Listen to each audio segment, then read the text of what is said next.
వైవిధ్యంలోనే జీవన సౌందర్యం దాగి ఉంది.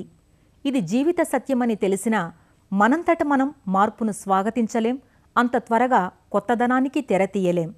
వ్యవసాయ రంగం అంతకంతకు కష్టనష్టాలతో కునారెల్లిపోవడానికి గల 1000 కారణాలలో మనం అవలంబిస్తున్న మూసధోరణి విధానాలు కూడా కారణం.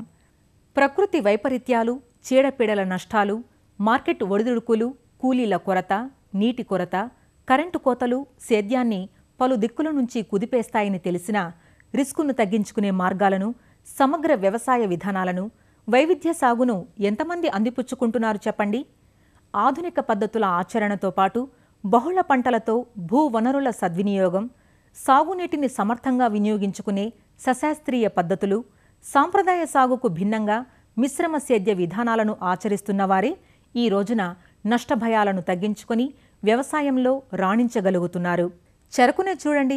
ఏడాది కాలమంతా పండిస్తే చెరకు నుంచి మన రైతులు తీస్తున్న సగటు దిగుబడి 30 టన్నులతో సాగు చేదుగా మారింది.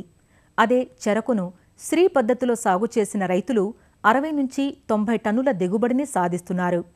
95 టన్నుల రికార్డు స్థాయిని చేజిక్కించుకున్నవారు ఉన్నారు.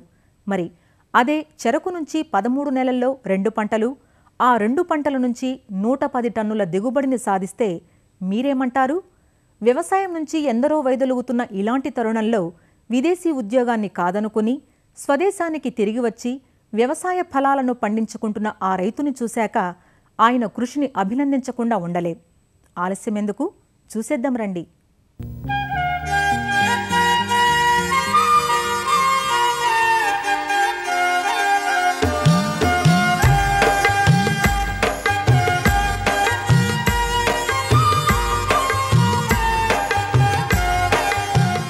అల్లంత దూరాన ఆయిల్ పామ్ తోటలు, ఎటుప్రక్క చూసినా అంతా మెట్ట పంటలు, నేలలేమో ఇసుక నేలలు.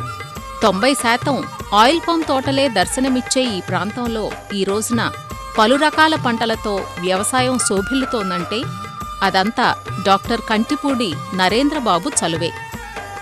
తూర్పుగోదావరి జిల్లా గండేపల్లి మండలం గండేపల్లి గ్రామంలో 40 ఎకరాల్లో వ్యవసాయానికి కొత్త రూపురేఖలు తెస్తున్న ఈయన ఉన్నత విద్యావంతుడు. విదేశాల్లో రసాయన, ఫార్మా రంగాల్లో పోస్ట్ డాక్టరేట్ చదువుకుని అక్కడే 16 ఏళ్లు ఉద్యోగం చేసినా స్వదేశంలో వ్యవసాయంతోనే స్థిరపడాలన్న సంకల్పం ఈ రైతు బిడ్డను వెనక్కు రప్పించింది. రసాయనాల మధ్య గడిచిన జీవితం మానవాళి వ్యాధులకు తినే ఆహారమే మూలమన్న సత్యాన్ని ప్రబోధించింది. నివారణ కన్నా నిరోధమే మేలని, వ్యవసాయంలో రసాయనాల వాడకాన్ని తగ్గించమని చెప్పడం కన్నా చేసి చూపించాలన్న ఆయన సంకల్పానికి దర్పణం మనం చూస్తున్న ఈ క్షేత్రం. 2 ఏళ్లుగా వ్యవసాయంలోని అధునాతన విధానాలను తన పొలంలో ఆచరించి చూపుతున్నారు. ఈ నీటికుంట చూశారా? ఇది నీటిని నిల్వ చేసుకునేందుకు 1 ఎకరంలో నిర్మించుకున్నారు. 40 ఎకరాల సేద్యానికి ఇదే గుండెకాయ. కరెంటు కోత సమస్యలను అధిగమించేందుకు 5 బోర్ల నుంచి నీటిని తోడి ఇందులో నిల్వ చేస్తారు. అంతేకాదు ఇందులో చేప పిల్లలను వేశారు. ఈయన వ్యవసాయంలో చెప్పుకోదగ్గది అంతర పంటల సాగు. 1 పంట పండే చోట 2 పంటలు పండాలి. తక్కువ ఉత్పాదక ఖర్చుతో రైతుకు లాభ నిష్పత్తి పెరగాలి. ఈ చెరకు చూడండి, 10-12 అడుగుల ఎత్తు పెరిగి మంచి దిగుబడినిచ్చింది. ఒక్కో గెడ 2 నుంచి 2.5 కిలోల బరువుంది. 2014 జనవరి చివర్లో ఈ చెరుకును 5 అడుగుల దూరం పెట్టి దూరపు చాళ్ల పద్ధతిలో నాటుకున్నారు. బడ్చిప్ పద్ధతిలో నారు పెంచి నాటుకున్నారు. నాటిన 5 నెలలకే జూన్ చివర్లో నరికించగా అప్పుడు 55 టన్నుల దిగుబడి వచ్చింది. సాధారణంగా చెరకును ఈ ప్రాంతంలో దగ్గరగా నాటుకుంటారు కాబట్టి అంతర పంటలు వేయటం సాధ్యపడదు. కానీ ఇక్కడ నరేంద్రబాబు చెరకుతో పాటు PU-31 మినుమును అంతర పంటగా వేసుకుని 6 క్వింటాళ్ల పంట తీసుకున్నారు. తరువాత కార్సి చేసిన పంటనే ఇప్పుడు నరుకుతున్నారు. ఈ పంట 40 టన్నుల దిగుబడినిచ్చింది. అంటే 13 నెలల్లో 95 టన్నుల దిగుబడి అన్నమాట. అంతేకాదు 2 పంటలు మినుము తీసుకున్నారు కదా, మినుము నుంచి 60,000 నికరాదాయం బోనస్గా అందివచ్చింది. ఇక చెరకు 2 పంటల నుంచి టన్ను 800 రూపాయల లాభం చొప్పున 95 టన్నులకు 76,000 నికర లాభం అందివచ్చింది. సంప్రదాయ చెరకు సాగు అసలు గిట్టుబాటు కాని పరిస్థితుల్లో కోస్తా జిల్లాల్లో ఇంత మంచి పంటను పొందటం అబ్బురంగా ఉంది కదూ. ఇక ఇక్కడ చూడండి, ఆముదం, వేరుశనగలను అంతర పంటలుగా వేశారు. ఇక్రిసాట్ నూనె గింజల పరిశోధనా సంచలనాలయం శాస్త్రవేత్తల సలహా సంప్రదింపులతో ఆముదం ఎకరాకు 10 క్వింటాళ్ల దిగుబడినిస్తుండగా వేరుశనగ నుంచి 17 క్వింటాళ్ల దిగుబడి అందివచ్చింది. ఇక్రిసాట్ వారి ICGV 0035 అనే కొత్త రకాన్ని వేసుకున్నారు. 2 పంటల నుంచి 1,15,000 రూపాయల ఆదాయం, ఖర్చు 40,000 పోను 75 నుంచి 80,000 నికరాదాయం అంది వస్తోంది. మరి ఈ ఎకరం నీటి కుంటలో చేపలు వేశారు కదా, బొచ్చె, బంగారు తీగ చేప పిల్లలను 250 నుంచి 300 గ్రాముల బరువున్న వాటిని 5 నెలల క్రితం 2,500 పిల్లను వేయగా వీటిని మరో 10 రోజుల్లో పట్టుబడి చేస్తారు. వీటి నుంచి 5 టన్నుల దిగుబడి, 1,35,000 రూపాయల రాబడి వస్తుంది. ఖర్చు 40,000 పోను 95,000 మిగులుతుంది. మరి నరేంద్రబాబు ఏమంటారో చూద్దాం.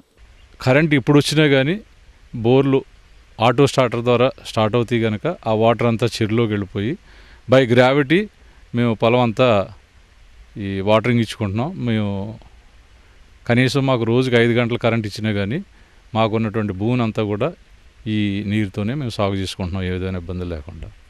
ఇంచుమించుగా ఈ చెరువు వల్ల సంవత్సరానికి 1,10,000, 1,20,000 ఆదాయం సమకూరుస్తుంది. అంటే దీనివల్ల 2 ఉపయోగాలు. ఒకటి, పొలానికి నీరు సమృద్ధిగా అందటం, అలాగే అంతర పంట కింద చేపలు రైతుకి అదనపు ఆదాయం తీసుకొస్తున్నాయి. చెప్పండి సార్. ముఖ్యంగా ఈ ప్రాంతంలో రైతులు వరి, మరలా వరి తర్వాత వరి, వరి తర్వాత వరి, లేకపోతే ఫామ్ ఆయిల్, ఈ పంటలు తప్పించి వేరే పంటల వైపుకి అసలు వెళ్ళట్లేదు. ముఖ్యంగా శ్రామికుల కొరత వల్ల కొంత, రైతులకు అవగాహన లేక కొంత ఈ పంటలు రెండింటికి అలవాటు పడ్డారు. మన డేటా చూస్తుంటే చాలా నూనె గింజలు మనం ఇతర దేశాల నుంచి దిగుమతి చేసుకుంటున్నాం. అప్పుడు అనిపించింది మనం రైతులకి ఏ విధంగా మనం డెమోస్ చేసి వాళ్ళ యొక్క పంట విధానాన్ని మనం మార్చగలమని చెప్పేసి మేము చర్చించుకున్నప్పుడు అంతర పంటలు ముఖ్యంగా చాలా ఉపయోగపడతాయి. ఒక పంటలో ఇంకో అంతర పంట అంటే లెగ్యూమ్స్, నాన్ లెగ్యూమ్స్, అంటే వాతావరణంలో ఉన్నటువంటి నత్రజనిని భూమికి అందించే పంట ఒకటి, దాన్ని తీసుకునేటువంటి పంట ఒకటి, ఈ విధంగా వేస్తే రైతుకి నేలకి రెండింటికి లాభం ఉంటుందని చెప్పేసి చెప్పడం జరిగింది. ఇనార్గానిక్ ఫెర్టిలైజర్స్ మనం ఎక్కువగా వాడకుండా ఈ పంటలతో తక్కువ వాటితో సేంద్రీయ పద్ధతిలో సాగు చేయడం జరిగింది. ఈ చెరుకు పంటలో కూడా దుక్కులో ఎక్కువగా పశువుల పంట బాగా వేయడం జరిగింది. ఆ తర్వాత వేరియస్ బ్యాక్టీరియాస్, అజోస్పైర్లము, ఎసిటోబ్యాక్టర్, వీటిని ఫాస్ఫరస్ మొబిలైజింగ్ బ్యాక్టీరియా కండక్ట్ చేసి చూసామండి. వ్యవసాయం అంటే దండుగనే పరిస్థితి ప్రతి ఒక్కరికి వచ్చింది. దీని నుంచి మనం ఏ విధంగా మార్పు తీసుకురాగలుగుతాం, ఏ విధంగా మనం వ్యవసాయం మంచి వృత్తి అనేటువంటి నమ్మకం తిరిగి కలిగించగలుగుతాం. ఈ క్షేత్రంలో గట్లపై కర్పూర అరటి చెట్లు, కొన్ని జామ, మామిడి చెట్లు, ఇంకా ప్రయోగాత్మకంగా వేస్తున్న మినుము, నువ్వు, కూరగాయలు, పెసర, అంతర పంటలు, కూరగాయ నారుమళ్ళు, అలచంద, ఇలా వివిధ పంటలు కనిపిస్తాయి. ఈ పంటల సేద్యాన్ని అధిక శాతం సేంద్రియ ఎరువులతో సమగ్ర పోషక యాజమాన్యానికి ప్రాముఖ్యాన్నిచ్చి చేపడుతున్నారు. ఇందుకు కావలసిన పశువుల ఎరువు కోసం 40 ఆవులను పెంచుతున్నారు. ఎకరాకు 2 టన్నుల చొప్పున పశువుల ఎరువును అందించటమే కాక 5 టన్నుల ఫిల్టర్ మడ్డిని జీవన ఎరువులతో కలిపి పోషక విలువలను పెంచి అందిస్తున్నారు. దీనివల్ల నేలలో ఉన్న సూక్ష్మ రాశి అభివృద్ధి చెంది కొన్నేళ్లకు భూములు సహజ స్థితికి చేరుకుంటాయంటారు నరేంద్రబాబు. వ్యవసాయం వైపుకు యువత ఆకర్షింపబడాలన్నది ఈయన ఆశయం. పలు పంటలతో వైవిధ్యభరితంగా సాగే వ్యవసాయ విధానం రైతుకు ఆర్థిక పరిపుష్టిని, సేద్య రంగానికి సుస్థిరతను ప్రసాదిస్తుందనడానికి ఈయన సేద్యమే ప్రత్యక్ష నిదర్శనం.